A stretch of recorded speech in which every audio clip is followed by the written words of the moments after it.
kayo dyan? Yes! Pero sabi ko, ibigay mo muna ngayon sa akin ang mensahe mo para sa kanila. So, ang sinabi niya, unang-una, relax lang. Kalma! May hangganan ang lahat. Yes!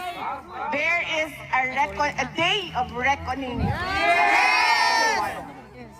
So, yaan ang kanyang mensahe para sa inyong lahat.